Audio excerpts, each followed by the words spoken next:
वह तस्वीर अपने आप में ही खूबसूरती की मिसाल थी, जिससे नज़रें हटा पाना बेहद मुश्किल था। उस तस्वीर के फ्रेम में हर रंग इतनी खूबसूरती से मौजूद था कि अपने रंगीन दृश्यों के लिए मशहूर भूमध्य सागर भी फीका पड़ जाए। हर तरफ फैले शानदार ऊंचे ऊंचे विशाल पर्वत और उनके नीचे बह रही नदी का चमकदार साफ पानी इनकी खूबसूरती में चांद चांद लगा रहा था। इस तस्वीर को खींचने वाली वह युवा लड़की वहीं मेरे करीब ही खड़ी थी। जिस कंप्यूटर स्क्रीन पर मैं ये तस्वीरें देख रही थी, उसने थोड़ी व्याकुलता और हिचकिचाहट के साथ में मिले जुले स्वरों में पूछा, क्या ये आपको पसंद आई? मुझे ऐसा कोई शब्द ही नहीं सूझ रहा था जिसके जरिए उसके समक्ष ये जाहिर कर पाऊँ कि कितनी प्रभावित थी। उस तस्वीर को देखकर मैं बस ये अनुमान लगाने की कोशिश कर रही थी कि अगर ये सिर्फ एक तस्वीर है तो वहाँ का पूरा परिदृश्य कितना सुंदर होगा। मेरे दिमाग में बस इतना ही चल रहा था कि हम शहर की धूल, गंदगी और गैसों से भरी आबो हवा के बीच अपना कितना वक्त जाया कर रहे हैं, जबकि प्रकृति ने हमारे लिए कितनी ज़्यादा खूबसूरती बिखेर रखी है। मेरी बात पर सहमति जताते हुए उसने तुरंत ही अन्य तस्वीर पर क्लिक किया, जिसे पहले वाली तस्वीर के एक अन्य एंगल से खींचा गया था। एक बार फिर मैं उस तस्वीर की खूबसूरती पर मोहित हो गई। यह स्पीति घाटी है, उसने साथ कहा कि आगे एक नन्हे से बिंदु पर ध्यान आकर्षित करते हुए उसने बताया, यहाँ मेरे टेंट था और यह इस झील के करीब था। मैं उस छोटे से बिंदु नुमा टेंट को देख रही थी, जो उस विशालकाय पर्वत के आगे न के बराबर था। जब मैंने उसकी तरफ देखा तो वो बोली, मैं बस यूं ही कहीं जाकर पर्वतों और परिदृश्यों की तस्वीरें नहीं खींचने लग जाती हूँ। मैं पहले उस जगह पर पूरा मुआयना करती हूँ और उसके बाद शूटिंग करती हूँ। मैं बस उसे देख रही थी। उस खूबसूरत युवा लड़की को सलाह के तौर पर कहने के लिए मेरे पास कोई भी शब्द नहीं थे। उससे मेरी पहली बात तब हुई थी जब हम स्टूडियो सेलिब्रिटी शूट करने के लिए मिले थे।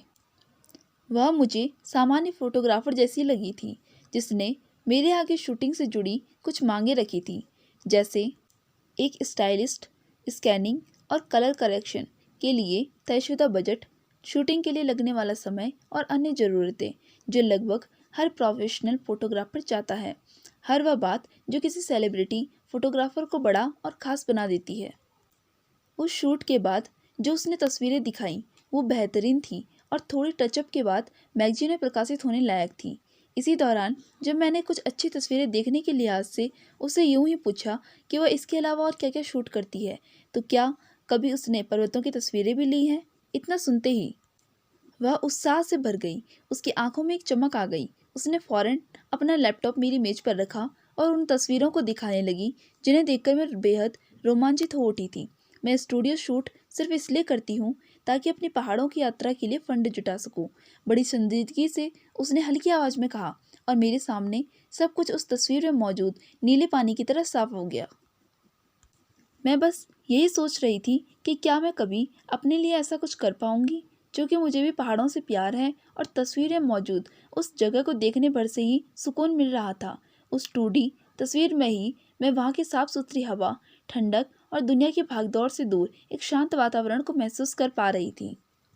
सदियों से उसी जगह अडिग मौजूद उन ऊंचे ऊंचे पर्वतों और पर्वत श्रृंखलाओं के आगे खुद को बेहद छोटा महसूस करना भी किसी जन्नत के समान अनुभव रहा होगा। लेकिन मैं सोचती हूँ कि जिस तरह दिन सप्ताह में बदलते जा रहे हैं, क्या कभी इस बेचैनी में शांति का समावेश होगा? क्या कभी मैं इस महामारी के माहौल में शहर की धड़कन के बीच भी आराम कर पाऊंगी? कितना बेहतर हो अगर हम इस भागदौड़ भरे शहर में ही शांति हासिल कर सकें। मैं ये महसूस कर पा रही थी कि मेरे साथ मौजूद उस लड़की ने वह संतुलन कायम कर लिया है। वह नहीं जानती, मगर उसने अपने जीवन में मेरे द्वारा असाइन किए गए सेलिब्रिटी शूट से भी ज़्यादा बड़ा लक्ष्य हासिल कर लिया है।